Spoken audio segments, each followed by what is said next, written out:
Merci. Vous êtes historienne, psychanalyste, professeur d'université honoraire de sciences de l'éducation à l'Université de Genève. Vous avez fait des études de lettres, d'histoire, un cursus en sciences de l'éducation. Et après la rédaction d'un deuxième mémoire en sciences de l'éducation, une rencontre avec l'enseignement de Lacan et une rencontre avec Elisabeth Rodinesco, que vous qualifiez de nodal. Alors là, quand j'ai dit nodal, je fais référence à un entretien qui est publié sur la revue Philopsie. Vous publiez donc votre premier article, Propos sur une pédagogie de la langue maternelle ou l'histoire d'une impasse. Vous avez fait une thèse en 1979 sous la direction de Michel de Certeau, thèse dont une partie était dictée sous le titre Freud, pédagogue, psychanalyse et éducation. Alors Madame Sifani nous avons contacté suite à la lecture de votre avant-dernier livre, S'engager pour accompagner, valeurs des métiers de la formation. C'est un livre que Brigitte Riera nous a glissé judicieusement entre les mains. Et votre ouvrage a eu un fort retentissement sur nous. Il nous est tout de suite apparu intéressant de recourir à votre travail pour alimenter notre réflexion. Celle qui nous animait au sujet, par exemple, des groupes d'analyse des pratiques professionnelles, mais plus généralement, de manière, plus généralement en termes d'accompagnement pour les formateurs. Il nous a également semblé important que vous puissiez venir à notre rencontre, j'emploie ce terme à dessein, et plus largement à la rencontre des formateurs, afin de profiter et bénéficier de votre présence, de votre voix et de votre enseignement. Nous avons été très sensibles, je le dis comme ça, à votre approche humaniste, vivante, sensible et singulière des métiers de la relation, telle que vous la présentez dans vos ouvrages, S'engager pour accompagner, donc, comme je l'ai dit précédemment, préserver un lien, éthique des métiers de la relation, fraîchement publié, mais également, et je cite un ouvrage plus ancien, le lien éducatif, contre-jour psychanalytique. En effet, nous y trouvons un cheminement, une continuité, et nous pouvons y toucher votre pensée en train de se dérouler. J'y ai relevé un certain nombre d'éléments fort déterminants et qui font sens pour un formateur. En voici quelques-uns. Les métiers de l'humain, que vous énoncez en 1994, qui devient aussi les métiers de la relation en 2018, et de cette manière, vous parlez de tous les métiers engageant la relation à l'autre, orientée par une dimension d'accompagnement et de souci de l'autre. Donc ça peut recouvrir les métiers du soin, l'éducation, l'enseignement, la formation par exemple. J'ai été aussi saisi par ce que vous définissez du lien à l'autre selon sa nature et son intensité, c'est-à-dire quand le lien à l'autre devient une relation qui s'inscrit dans une relation de confiance entre les deux personnes ou la personne et le groupe de la relation, et la rencontre qui produit une transformation. On sort transformé de cette rencontre. Vous apportez aussi la dimension clinique qui redonne une voix à la psychanalyse dans des champs comme l'éducation, la formation et l'enseignement. Le savoir aussi, le savoir comme référent théorique, soumis à la discussion, à la contradiction. Le savoir aussi sur soi, issu d'une construction, d'un savoir de l'intérieur que vous définissez dans votre ouvrage de 1994. Donc un savoir non objectivable mais interprétable. L'éthique professionnelle, celle qui permet à l'autre, autre de la relation, qui lui permet donc de grandir, d'apprendre, qui ne l'entrave pas et qui ne l'empêche pas. L'accueil des corps en présence, notamment par la voix, mais une présence subjective qui signe la part humaine de la relation à l'autre. Vous êtes, si vous le permettez, une intellectuelle de la pensée en mouvement, de la pensée vivante du vivant. Donc je terminerai ma présentation par deux remarques au sujet de vos ouvrages qui offrent, pour ainsi dire, une double lecture. En effet, vos ouvrages constituent un enseignement, une transmission, pour une raison qui me semble essentielle. Ils font sens, ils font résonner une actualité vibrante des métiers du vivant et de la relation. À ce titre, ils ne vous appartiennent plus. Alors évidemment, je ne parle pas des droits d'auteur. Ils ne vous appartiennent plus car en tant que professionnels, nous pouvons nous les approprier, les interpréter et en faire quelque chose concrètement, professionnellement. Enfin, et je terminerai sur ça, votre écriture constitue un beau témoignage avec tout ce que ce terme induit d'engagement du sujet, car nous y trouvons une parole authentique, une écriture dégagée de tout artifice inutile.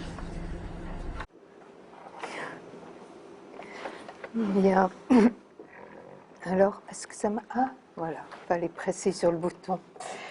Bon, mais merci de votre présence aussi. Et après cette belle introduction, je n'ai plus qu'à m'adresser à vous en espérant ne pas vous décevoir. Donc, voilà, votre présence dans ce trajet qui est le vôtre d'être formateur. Alors, ce que je vais faire, c'est toujours avec disons, en arrière-scène, le fait que vous allez parfois, pas toujours, transmettre du savoir, non pas dans des cours qu'on peut appeler frontales, ou en fait des cours où vous avez la parole, mais dans des situations, dans des cadres un peu différents, celle du suivi d'un étudiant, d'un enseignant qui se forme, d'un tutorat, je ne sais pas comment vous les appelez, celle aussi de l'analyse de pratique, celle qui vous fait être un formateur qui a peut-être à inventer sur le moment face à ce qui se passe dans la relation. Donc, je vais essayer alors, on va tourner un peu autour. Ce que je vous propose de faire, c'est que je vais faire une introduction de 3/4 d'heure, 50 minutes. Et puis après, on va vous donner un bout de papier. Et puis, vous allez écrire une question qui est la vôtre. Avec des fautes d'orthographe ou sans faute d'orthographe, mais je suis sûre que vous ne faites pas de fautes d'orthographe, ce que je fais moi beaucoup, mais ça m'est égal. Et je vais, pendant les 10 minutes de pause, reprendre toutes vos questions, essayer de les dispatcher et faire 3/4 d'heure ensuite de dialogue avec vous, mais à partir de toutes les questions que vous aurez posées. Puisque je viens de Suisse, que la réalité française, en tout cas ses sigles, ses noms, ses complications, ses lois, ses réformes, je les suis, mais je ne suis pas dedans. Donc peut-être que mon discours là va pas être tout à fait en phase avec ce que vous vivez, nous allons le voir. Mais comme ça, dans la dernière, nous allons pouvoir échanger et je donnerai à chaque fois un temps pour cet échange. Voilà. Donc, nous allons tourner autour de contradictions ou de tensions. Et je vais essayer de faire un plaidoyer pour que vous gardiez les tensions et que vous n'éliminiez pas un des éléments. Donc, on va prendre la tension entre un savoir, une technique, un savoir positif et ce qui est de la relation. On va tourner autour de être rationnel ou éprouver des sentiments. On va tourner autour de la subjectivité et de l'objectivité. On va tourner autour d'un savoir intérieur et d'une lucidité sociale. On va tourner autour de la difficulté de l'autre et notre propre difficulté. Je vais essayer de vous montrer que construire un savoir de l'expérience, c'est-à-dire à partir de nos pratiques, est peut-être une démarche différente que construire un savoir dans un laboratoire. Ce n'est jamais antithétique et je vais essayer de vous montrer qu'on a intérêt à les articuler, à garder ces tensions, ces contradictions, pour être à même de suivre une personne, un groupe, une institution, et de pouvoir survivre nous-mêmes dans des conditions de travail qui sont parfois assez éprouvantes parce que nous sommes mis dans des situations contradictoires dans lesquelles il nous faut prendre place. Donc, c'est un peu autour de cela que je vais essayer d'exprimer mes repères et que vous réagirez à voir ce qui résonne pour vous ou ce qui ne résonne pas pour vous. Donc, être formateur, et vous l'êtes, vous avez été reconnu, légitimé, vous avez peut-être aussi fait une formation pour le devenir. C'est avoir un domaine d'expertise, c'est avoir une expérience, du métier d'enseignant, c'est avoir des savoirs, des compétences, des savoirs didactiques, des savoirs d'une matière. C'est avoir des techniques, des dispositifs, des didactiques qui sont toutes indispensables, et nous ne pouvons pas être formateurs sans cette base-là. Donc c'est des heures de travail, des doutes, mais c'est un savoir sur lequel on peut s'appuyer, que l'on a construit dans les 10, 20, 30 ans de notre expérience sur le terrain, qu'on a construit à travers des formations. Alors quand on est formateur, tout ce savoir-là, qu'on peut dire savoir positif, et même savoir dit scientifique, même si on pourrait travailler ce terme de scientifique, est-ce que cela suffit?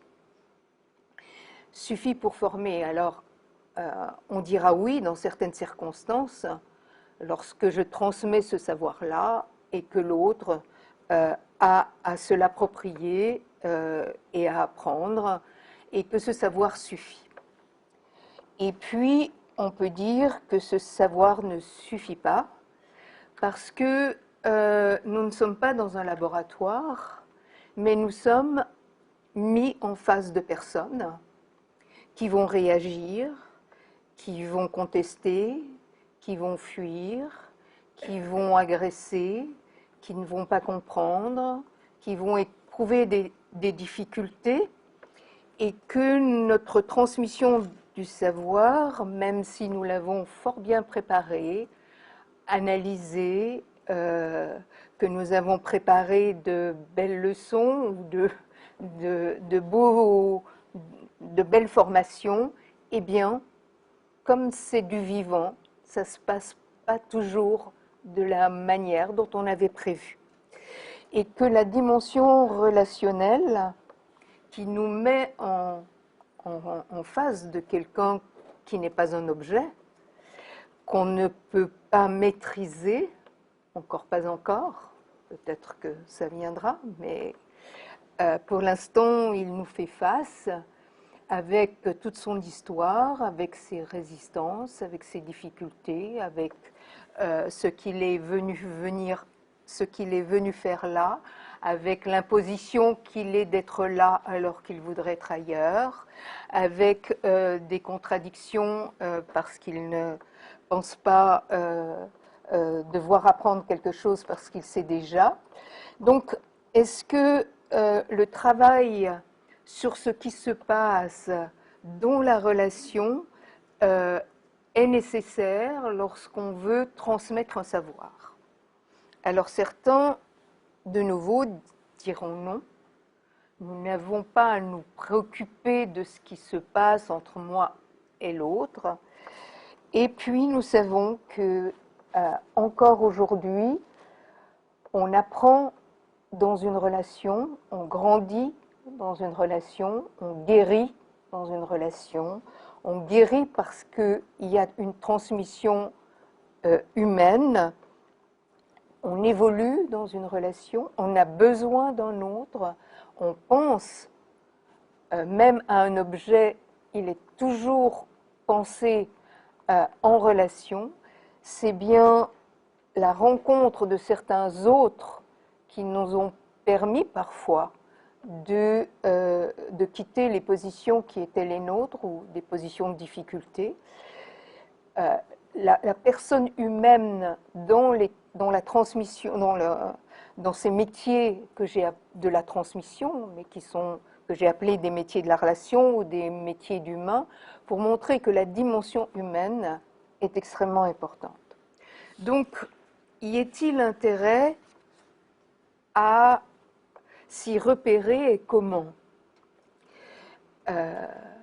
Alors, non pas pour être dans une bonne relation, a priori, non pas pour être dans l'empathie, dans la compréhension, dans la gentillesse, mais pour essayer que, effectivement, la relation soit porteuse de développement et pas porteuse de destructivité. Or, on sait que même si nous avons de très bons sentiments, même si nous voulons le mieux de l'autre, le bien de l'autre, ce qui se passe dans la relation n'est pas que gentil, mais que c'est une relation de pouvoir, c'est une relation dans laquelle nous avons le pouvoir de faire mal, de provoquer le mal, d'interdire ce qui est notre pression première, c'est-à-dire de transmettre et que l'autre apprenne ou se forme.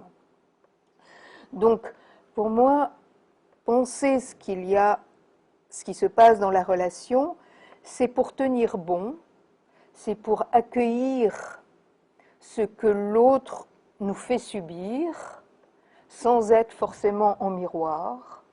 C'est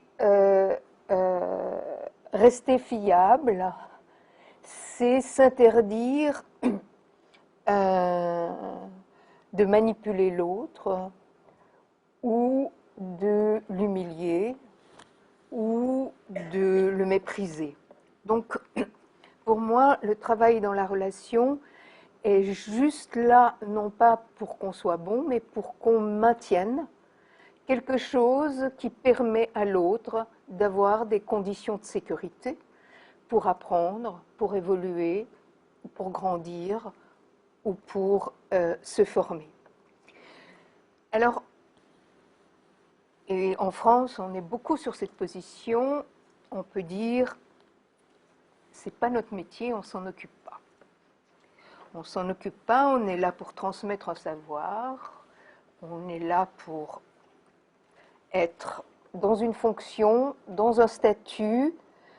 Nous avons été reconnus et le reste n'est pas important. Or, même si vous arrivez dans une classe avec cette posture, que vous pensez que vous êtes dans l'extrême distance, même dans de l'indifférence, l'autre le ressentira comme quelque chose qui s'adresse à lui.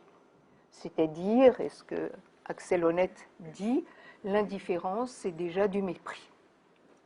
Donc, nous savons bien que nous ne grandissons pas, nous n'évoluons pas, nous ne nous formons pas dans une relation qui est une relation, on mettra entre guillemets, violente, qui est une relation négative, et que ce qui est ressenti par l'autre, et l'autre est extrêmement sensible à tous les signes de notre corps pour savoir s'il existe ou pas vis-à-vis de nous, s'il est reconnu par nous, s'il est tenu par nous pour quelqu'un qui, malgré ses difficultés, malgré parfois son indifférence à lui, et son indifférence à lui, si vous vous arrêtez une minute, il vous touche, parce qu'un public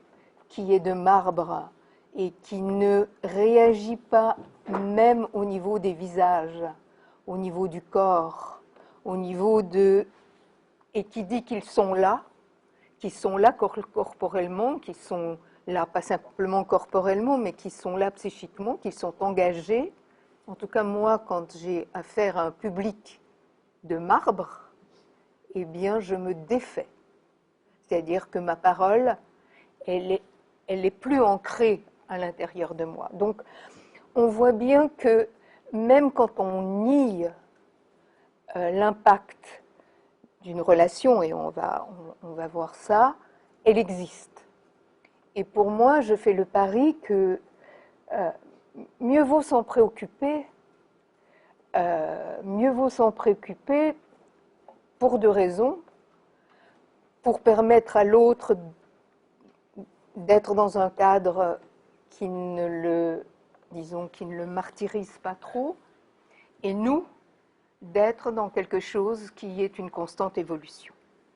Alors, penser la relation, qu'est-ce à dire et quel travail?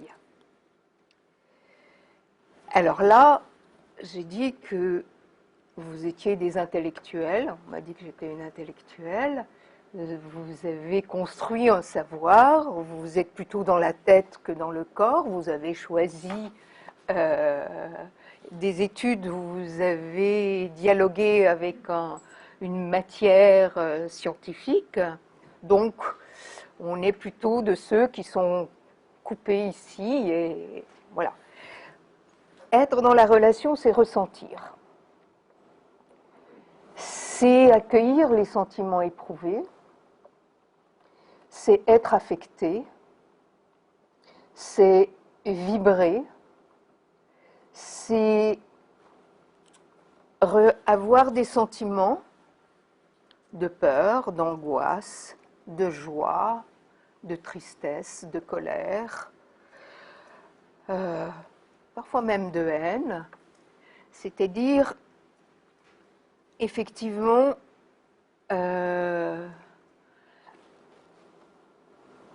ressentir à l'intérieur ce qui se passe pour nous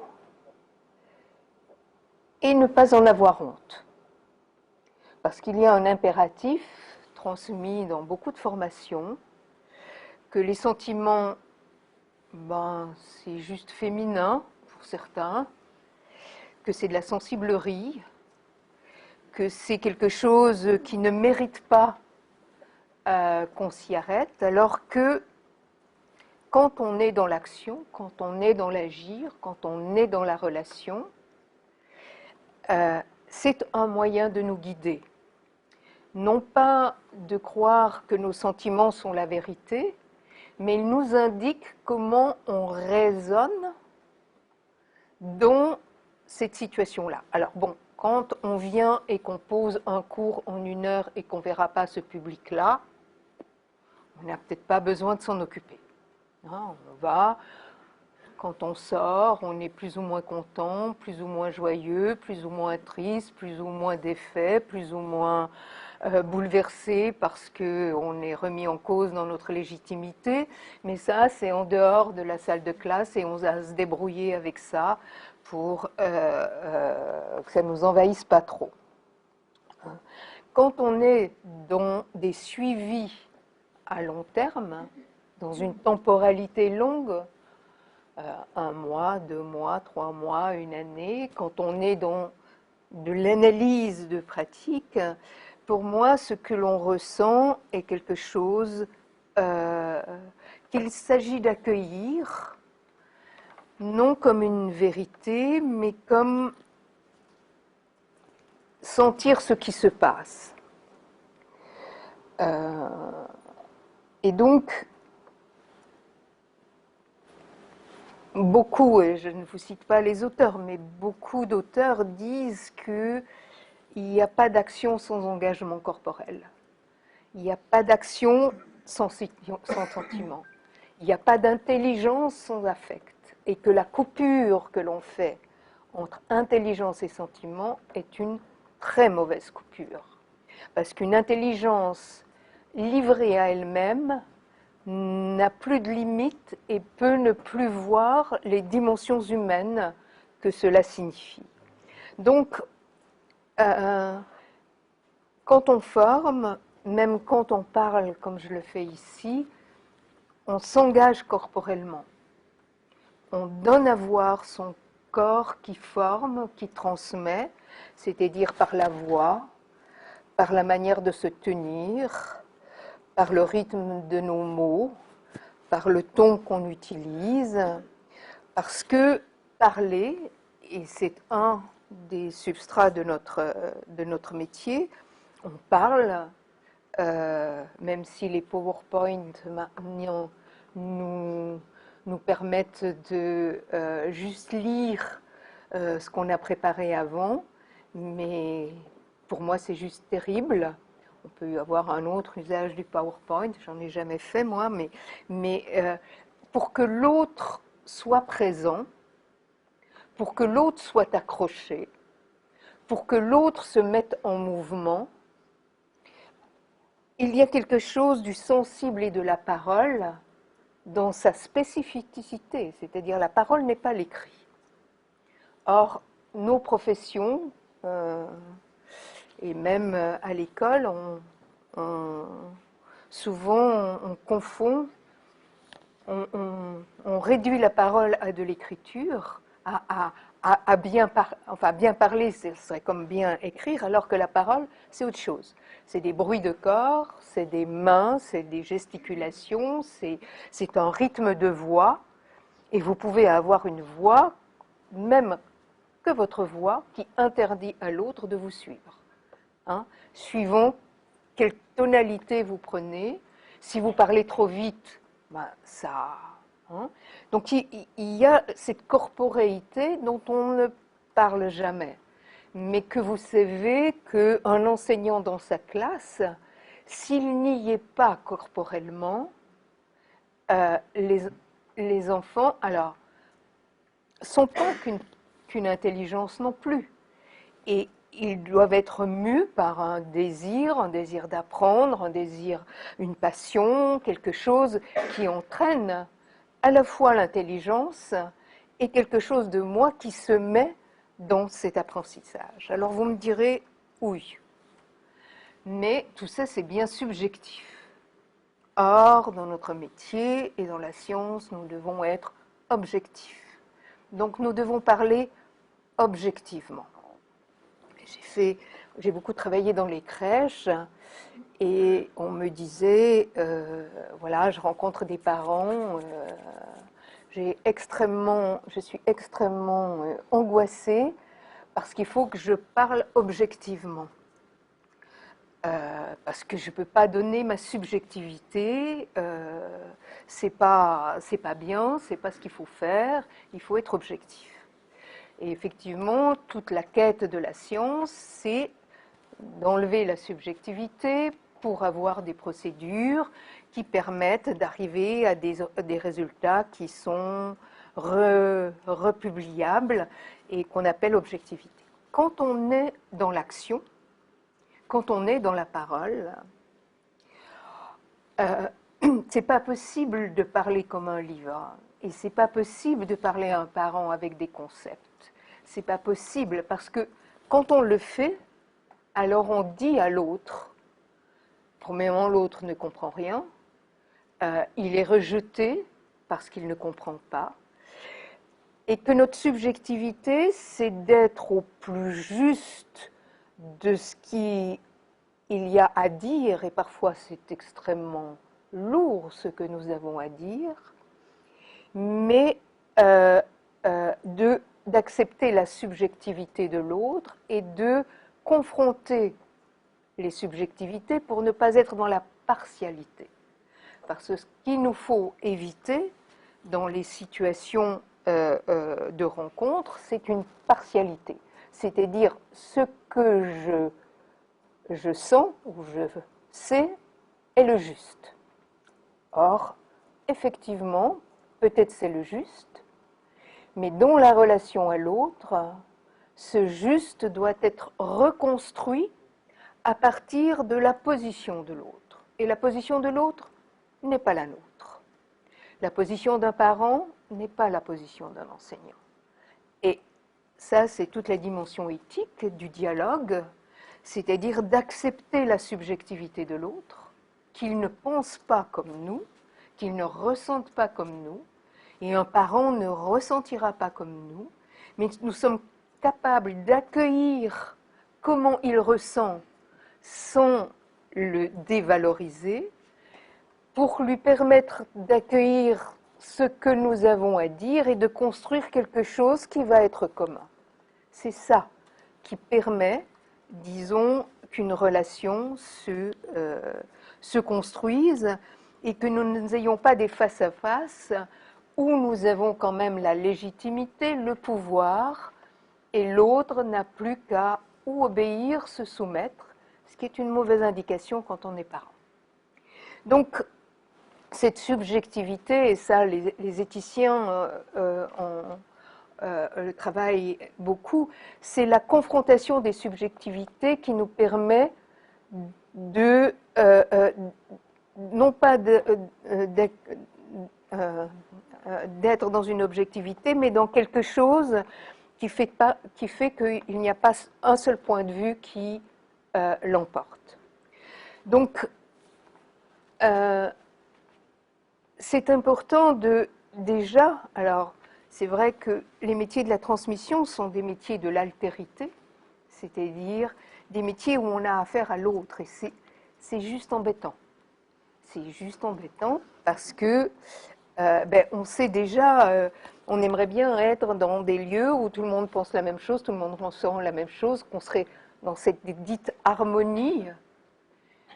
Mais ça, vous entrez dans une secte et hop, vous y êtes. Hein. Simplement, vous pensez, il n'y a plus d'individualité, il n'y a plus de particularité, tout le monde est sur la même longueur d'onde et tout le monde se sent bien, simplement, c'est un enfermement. Et que la vie, c'est bien la confrontation, c'est bien la différence, c'est bien que tout le monde, jusqu'à des différences qui nous agressent, des différences qui peuvent être la négation de nous-mêmes, et c'est une confrontation, c'est un conflit, et il y a peut-être à revisiter nos notions de conflit, parce que les conflits, il y a des conflits d'interprétation, il y a des conflits dans la science, il y a des conflits, mais le conflit, c'est quelque chose qui permet d'avancer et non pas qui projette de détruire l'autre. Donc, vous voyez que lorsque nous sommes en relation, nous réagissons. Quand nous sommes dans l'action, nous réagissons et nous réagissons. Alors ça, c'est une autre hypothèse. Nous réagissons avec tout ce que nous sommes, avec toute notre histoire, avec toute nos souffrances, nos vulnérabilités, nos cécités, nos dénis, nos bricolages. Et pour moi, il n'y a pas de normalité psychique. Parce qu'aujourd'hui, on tente à remettre en selle avec la santé mentale, avec comme s'il nous fallait être dans une norme. Et récemment, je lisais un article de Carole Veuté sur les items pour codifier la conduite des élèves. Hein? Et alors, j'ai piqué une colère, mais une colère. Parce que qu'est-ce qu'on leur demande enfin, je ne les reprends pas, mais c'est de ce type-là. Hein. Être intéressé à ce qu'on fait, être généreux avec l'autre, être gentil, prendre la parole mais pas trop, bavard mais pas trop, dans une harmonie, avoir le sourire, être présent, pas agressif, pas jaloux, tout ça.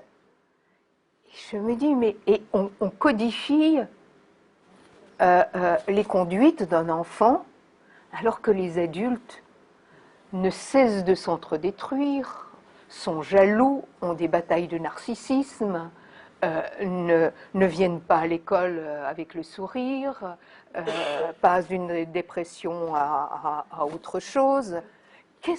Enfin, un cycle de psychanalyse, alors maintenant la psychanalyse, quand on pose ce terme, c'est juste, on va se faire incendier, on est dans la scientifique, ça c'est tout un autre point, mais un siècle qui a montré que le psychisme est quelque chose de mouvant, qu'on passe des périodes, que parfois on est tout en bas, puis on remonte, et puis il faut lutter, il faut comprendre à quoi on bute. Eh bien non, on demande aux enfants d'être ce que nous ne sommes pas. Donc, l'hypothèse, alors, qu'on peut rejeter ou pas, mais nous vivons toujours, et surtout les relations, à travers toute notre histoire. Et heureusement, parce que c'est comme ça qu'on est vivant. Simplement, est-ce que nous avons à prendre soin de cette partie-là qui est du privé? Ça nous regarde. L'institution n'a rien à voir là-dedans. Alors les Français sont parfaits là-dessus, hein. Il y a un clivage. Ça, on n'en parle pas, en formation, on n'en parle pas, etc.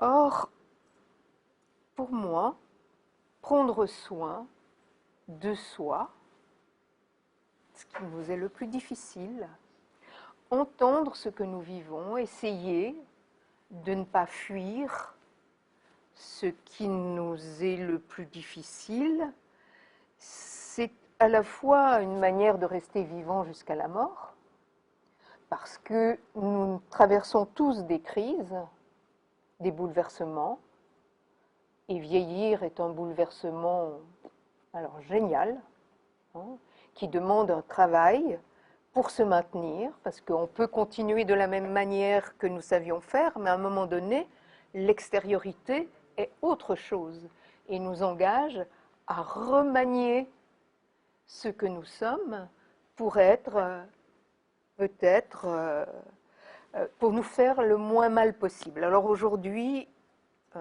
j'ai collaboré à un ouvrage de Canopée, Marseille, hein, c'est Canopée, sur prendre soin de soi et prendre soin de l'autre dans les métiers de l'enseignement. Donc aujourd'hui, vous avez des beaux mots, ce que j'appelle les beaux mots, prendre soin, bienveillance, confiance, harmonie, bien-être, et tout ça, qui sont des mots mensongers, qui sont des mots manipulatoires, malheureusement, qui sont des mots façades, et qui n'est pas, quand on parle de bienveillance, ben pour être bienveillant, c'est du travail. C'est pas un mot qui, pour construire, pour la confiance, c'est du travail, parce que en premier, il y a de la méfiance. Donc, prendre soin de soi, c'est s'arrêter, prendre le temps. Alors vous direz, est-ce que je dois faire une thérapie? Non. Et là, je suis extrêmement stricte. Non, c'est pas strict, mais on s'occupe de soi de différentes manières. Et tout ce que Hartmut Rosa nomme comme étant les relations résonantes, c'est-à-dire l'art, la musique, la nature, la spiritualité, la transmission, sont des relations dont il faut prendre soin, la famille, la relation à nos enfants, à notre conjoint. On peut évoluer en construisant son chemin à soi de sensibilité. Et nous savons qu'aujourd'hui, nous sommes une société qui va contre la sensibilité. Et il y a beaucoup d'auteurs, je ne vous les donnerai pas, mais où le mot sensible revient, hein, que ce soit des anthropologues, que ce soit des philosophes, pensée sensible. Et Hartmut Rosa dit que la manière de résister, nous allons voir, à certains processus d'aliénation qui sont le propre de notre société, qu'il appelle une modernité tardive, c'est de prendre soin de notre intériorité par différents chemins qui nous regardent. Mais de savoir que ce prendre soin nous permet de survivre dans des situations sociales qui sont difficiles et nous permet aussi d'être dans une consistance qu'un autre va pouvoir, qu'un autre va rencontrer. Quand des adolescents disent « il fait son cours mais il ne me parle pas », il transmet son savoir mais je n'existe pas, ça veut bien dire que il n'y a pas cette reconnaissance de quelqu'un qui n'est pas gentil, qui n'est pas aimable, mais qui est là et qui finit par faire une figure identificatoire. C'est-à-dire où quelqu'un peut tout d'un coup admirer quelqu'un, un prof, un jardinier, parce qu'il y a quelque chose de solide et qui tient parfois à ce que l'autre lui fait subir. Et ça, pour subsister aujourd'hui, eh bien, je crois qu'il s'agit de prendre soin de soi, non pas une centration sur soi, non pas de se croire le plus beau, le héros, etc., mais de prendre soin de soi et d'avoir une lucidité sociale sur la construction psychique actuelle des adolescents, mais de nous-mêmes. Vous savez qu'on est véritablement mis à l'épreuve d'idéaux qui sont des idéaux de super-héros, efficaces, compétents, actifs, super actifs, capables de faire 36 000 choses ensemble, une estime de soi bétonnée, hein, on se croit, on sait qu'on est, on sait ce que l'on vaut, et ces idéaux qui sont des idéaux illusoires, parce que nous sommes vulnérables, nous avons des doutes, nous avons des incertitudes, nous ne sommes pas dans une sécurité intérieure, nous avons une mésestime de soi-même. Et j'ai vu à la fin de mes cours les étudiants qui, lorsque on travaillait, disaient oh, j'ai pas une bonne estime de moi. Et puis je leur disais heureusement. Heureusement, mais il faut que vous oscilliez de temps en temps. C'est bon, et de temps en temps, c'est mauvais. Et c'est comme les enfants. Ils peuvent être très mauvais en mathématiques et très bons en bricolage. Eh bien, ça compense, et je sais que. Donc, prendre soin de soi, c'est aussi prendre soin de l'autre, et c'est effectivement accepter ces difficultés. Vous allez être mis, lorsque vous faites de l'analyse de pratique ou du suivi ou du tutorat, en présence de personnes qui vont éprouver des difficultés, comme vous l'êtes avec des adolescents ou des enfants qui éprouvent de la difficulté d'apprendre. Aujourd'hui, on met tout le poids des réformes et autres sur la réussite. Et en plus, on fait dépendre la réussite d'un enseignant de la réussite de ses élèves. Et ça, c'est le pire des choses qu'on puisse faire. Parce qu'être un bon enseignant, c'est mettre tous les moyens en jeu que l'on a pour permettre à un élève d'apprendre. Mais cet élève, alors, problème cognitif, problème d'origine sociale, problème neurologique, problème affectif, malgré tout ce que vous allez mettre en place, peut ne pas bouger. Et alors vous serez taxé de mauvais enseignant. Et si la difficulté de l'autre devient une blessure narcissique pour le professionnel, si on lui dit parce que vous avez un taux d'échec X, vous êtes un mauvais enseignant, eh bien, ça c'est dans mon 3e livre, que j'espère être publié bientôt, qui s'appellera Tenir parole, des New-Yorkais, des enseignants new-yorkais ont triché, ont fait réussir des élèves qui n'en avaient pas les moyens pour obtenir une gratification, pour être mieux payés, pour être mieux reconnus, mais vous voyez le leurre dans lequel on met un élève. Comment on lui fait croire qu'il réussit alors qu'il est en difficulté. Et donc, c'est important par rapport à la difficulté éprouvée, et c'est là le nœud certainement du métier de formateur, c'est de faire avec la difficulté de l'autre.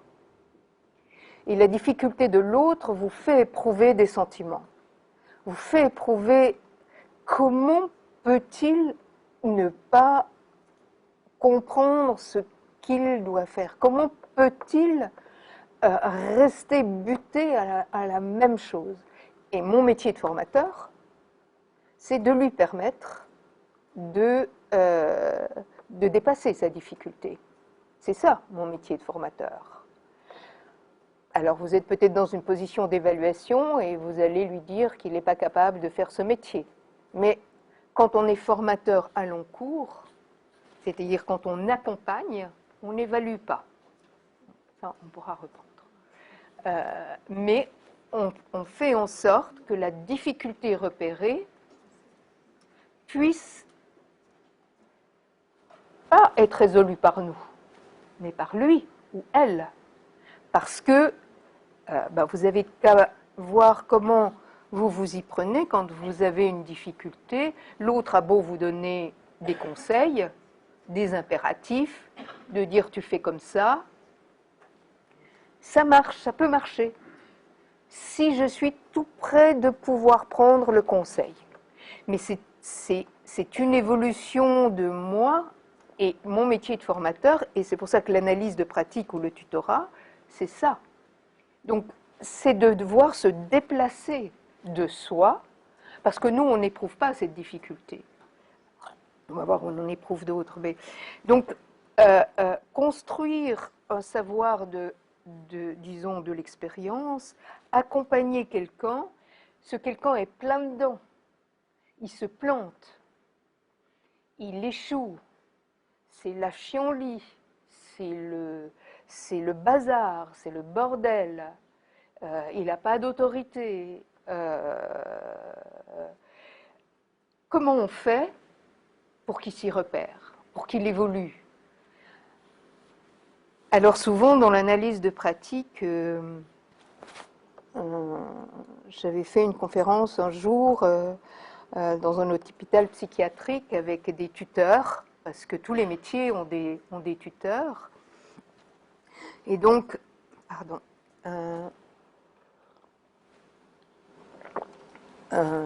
il me disait, mais bon, après, on fait ce qu'on appelle le débriefing. On parle de ce qui s'est passé. Alors, ceux qui avaient échoué, qui pouvaient dire qu'ils avaient échoué, ça allait bien. Hein, j'ai échoué, mon Dieu, j'ai été mauvais, etc. Ils reconnaissaient la difficulté. Et puis il y en a d'autres, impossible de penser. Puis je leur disais, mais quand vous échouez, vous pouvez penser tout de suite.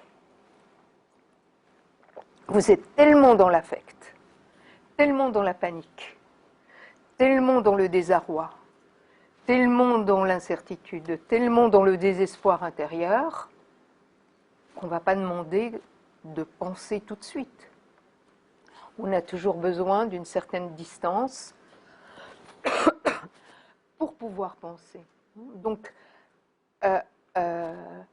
comment vous allez reprendre la difficulté? Comment vous allez donner des espaces pour penser?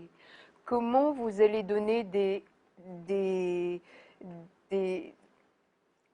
Et là, je vous dirais que vous avez besoin de quelque chose que la science, qu'une certaine science, une certaine conception de la science ne veut pas entendre, c'est de l'intuition. Quand on est dans une situation, qu'on est plein dedans, qu'on n'a pas le temps de dire je vais regarder ce que Winnicott dit à la page 350,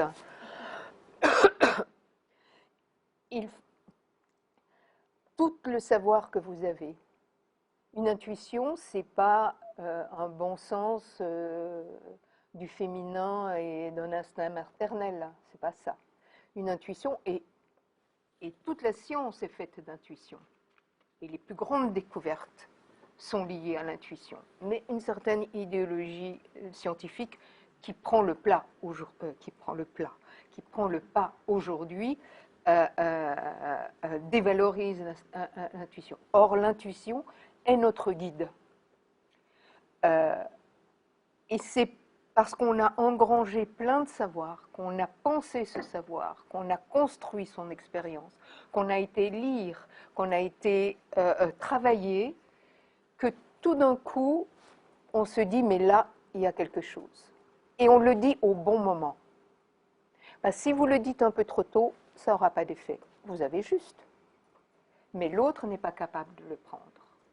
Dire au bon moment quelque chose qui permet à l'autre de, hop, faire lui ce pas, eh bien ça c'est notre, enfin pour moi c'est la joie de notre métier de formateur.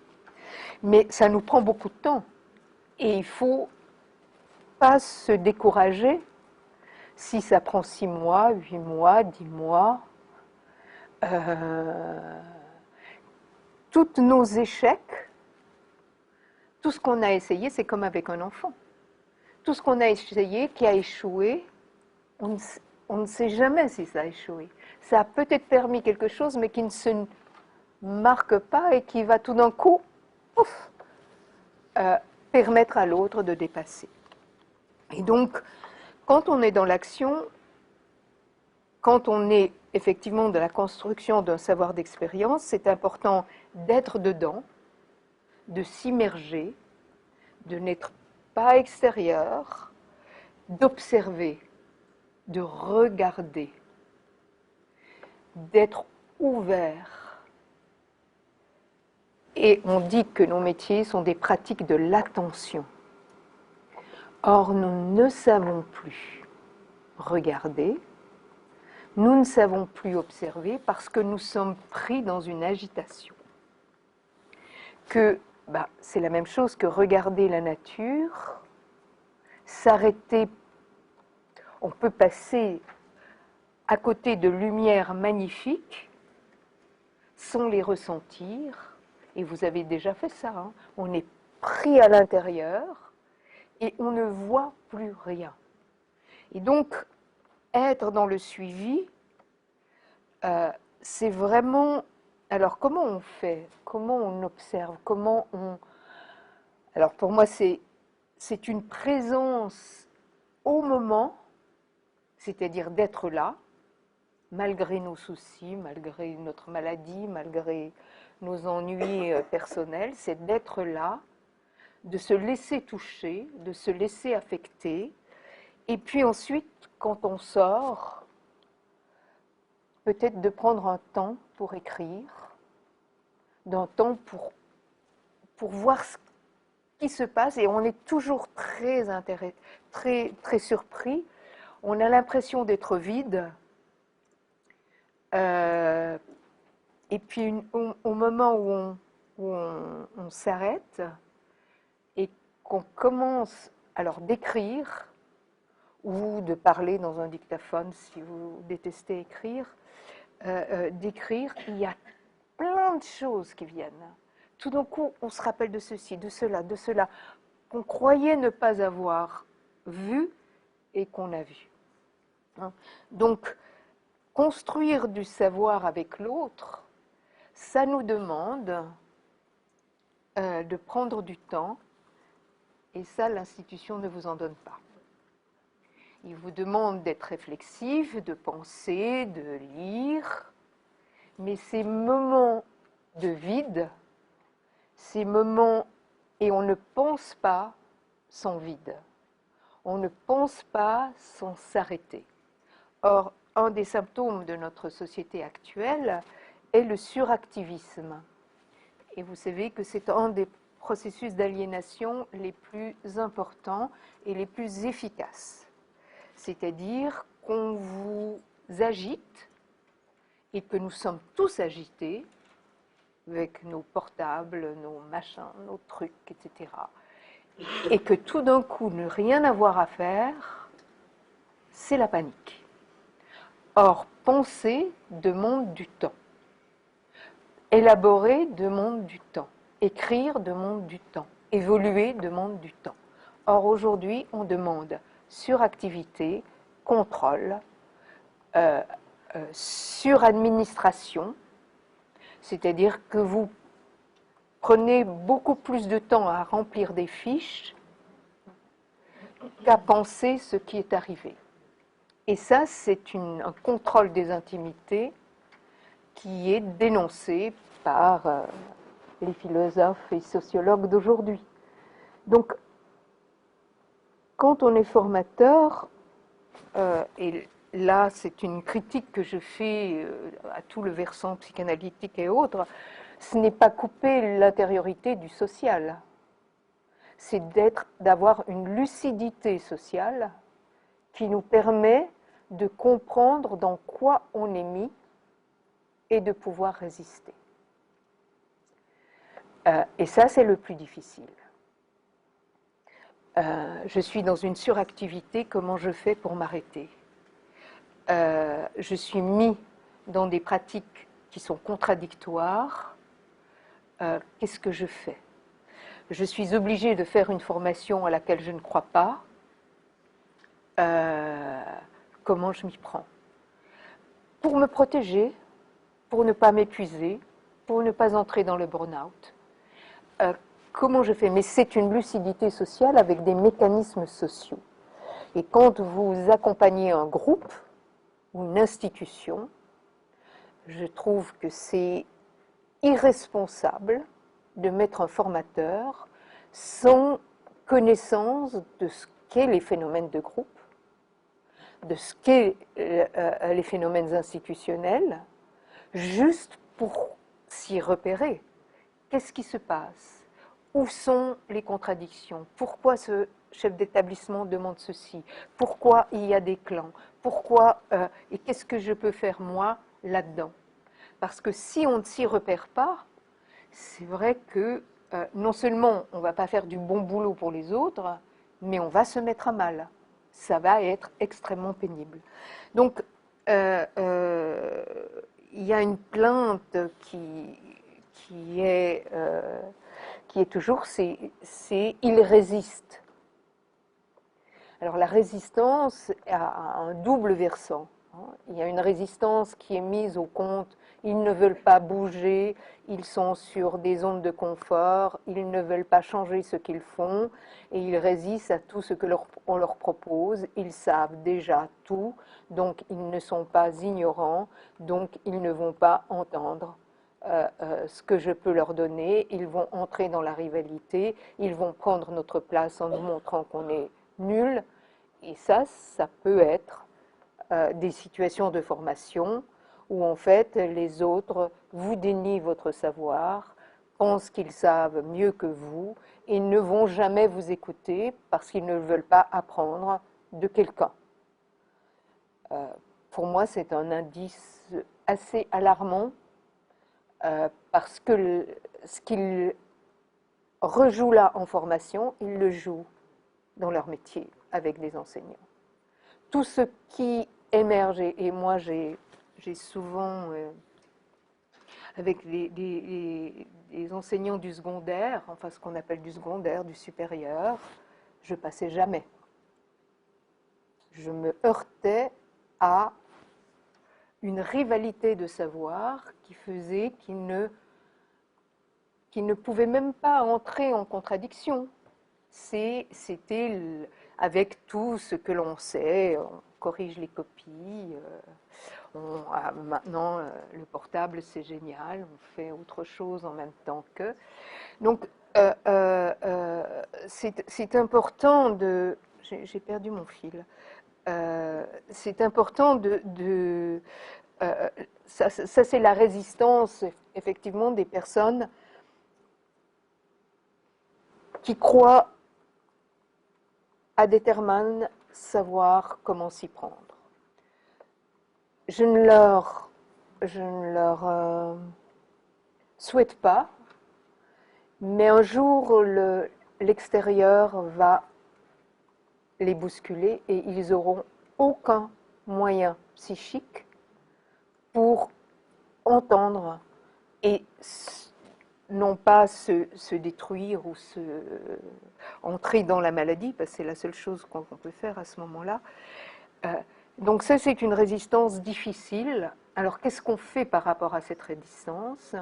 Bon, premièrement, on ne la prend pas pour soi. Ça, c'est déjà une chose. On sait comment elle vient. Et ce n'est pas parce qu'on est mauvais que l'autre... On peut être mauvais, hein, ça, c'est possible. Mais généralement, ça dépasse nos personnes.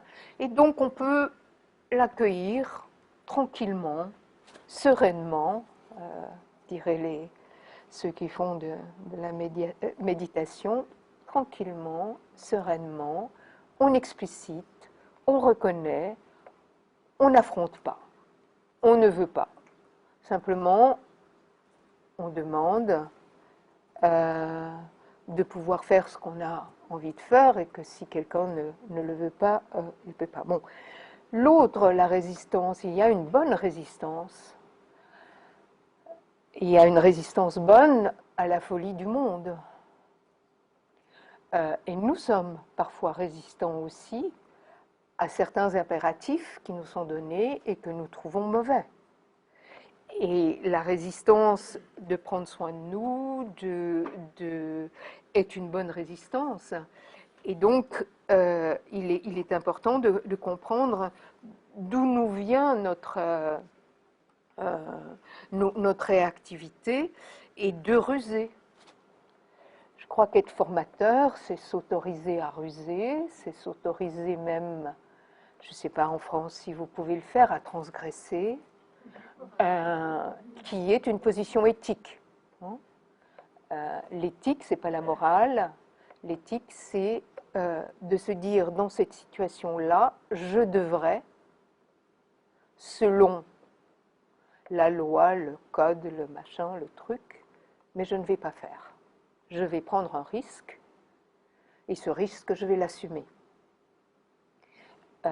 Parce que c'est parce qu'on prend des risques que la vie se déroule. Et aujourd'hui, nous sommes dans une société à zéro risque. Et donc, une société qui peut se déshumaniser par peur de l'accident, par peur du juridique, par peur de la méfiance. On a créé des droits de l'enfant, et c'est très bien, mais on a instillé une méfiance généralisée de tous ceux qui sont vulnérables par rapport à leurs proches. Et nous sommes plein dedans, et cette méfiance, on ne grandit pas dans la méfiance. Et donc, quand on est méfiant, on ne peut plus inventer sur le moment. On est obligé d'être contrôlé pour sécuriser un dispositif, et on sait très bien que la vie, eh ben, heureusement, elle excède toujours notre sécurité, mais c'est vrai qu'on ne prend plus le risque. Donc voilà la difficulté de l'autre et notre propre difficulté. Donc dans le dernier livre, ou dans le premier, je ne sais plus, je me mets en colère. Pourtant, je ne sais pas appliquer les colères, parce qu'on parle toujours de la difficulté de l'autre, mais on n'ose pas parler de nos difficultés comme professionnels. C'est-à-dire que on est dans le jugement, on est dans la peur que l'autre utilise notre difficulté contre nous, et ne pas travailler nos difficultés, avec ça, on n'évolue pas. Donc, c'est pour ça qu'on ne pense pas seul, on ne travaille pas seul ces difficultés. Alors, parfois, on le travaille dans un groupe, comme d'analyse de pratique, mais il y a aussi à reconnaître, et donc à penser que si on veut être humain, c'est à la fois partager nos forces et nos vulnérabilités, disons nos potentiels et là où on a nos failles. Si on est vraiment des êtres parfait, comment voulez-vous que les autres prennent place? C'est parce que on est imparfait que les autres peuvent faire avec leur imperfection.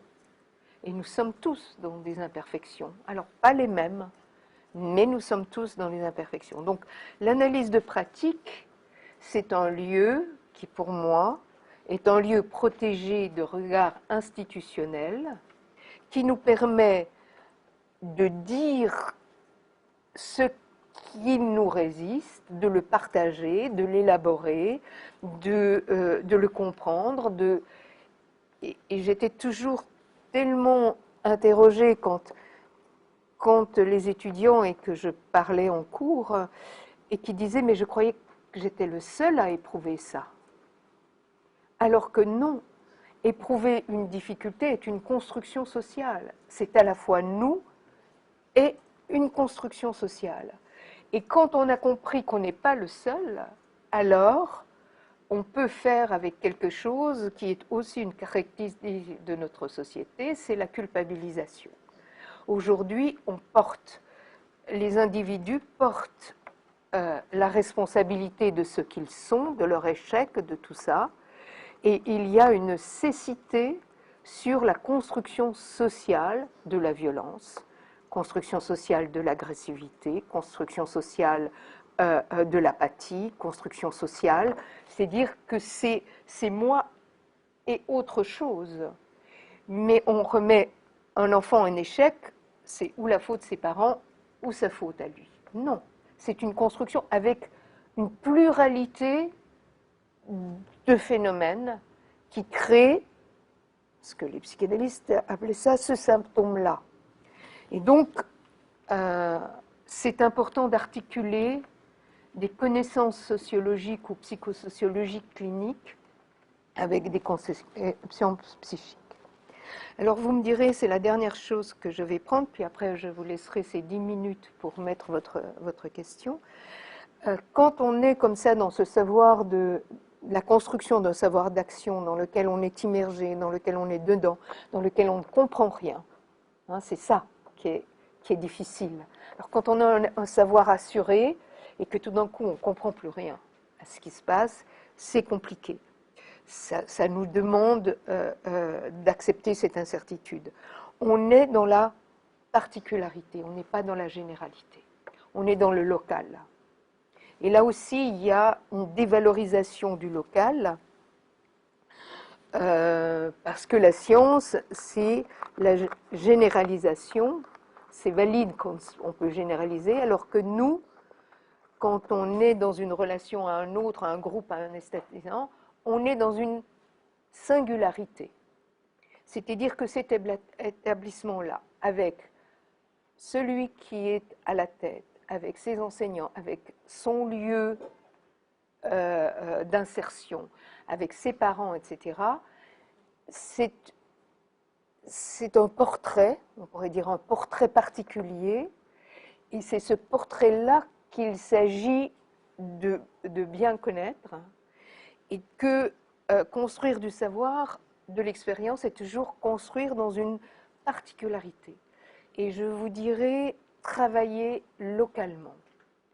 On n'est jamais, et ça c'est une réforme ne sera jamais réussite au plan, n'aura jamais une réussite au plan général. Et c'est un leurre. Par contre, dans ce local-là, avec les collaborations que j'ai pu tisser, avec ce que je suis, avec ce qu'est cet inspecteur. Si cet inspecteur, on sait bien que ces situations-là qu'on a pu construire comme formateurs sont extrêmement fragiles.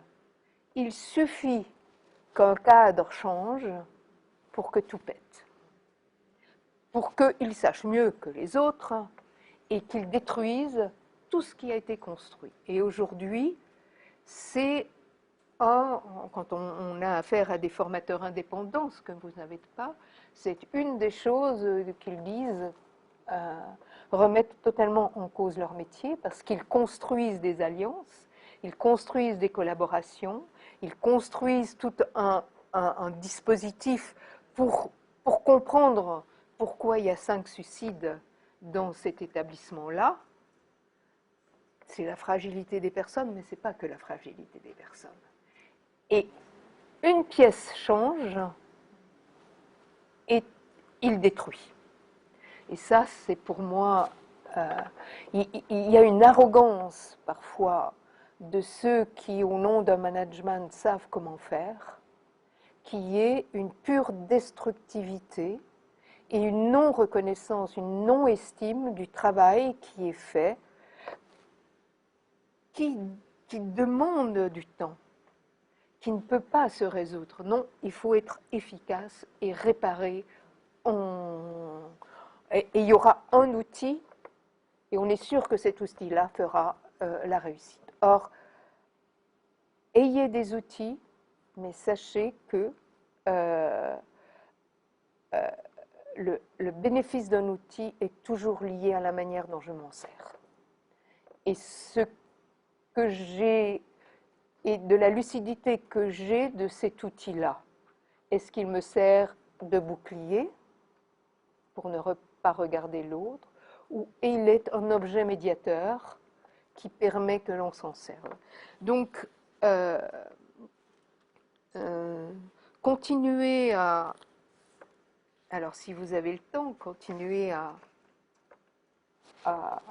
penser, à écrire, à faire votre expertise, puisque c'est ça qui est valorisé, et puis trouver votre style de formation, votre singularité, ce qui vous convient, ce avec quoi vous êtes à l'aise, ce qui... et restez pas seul.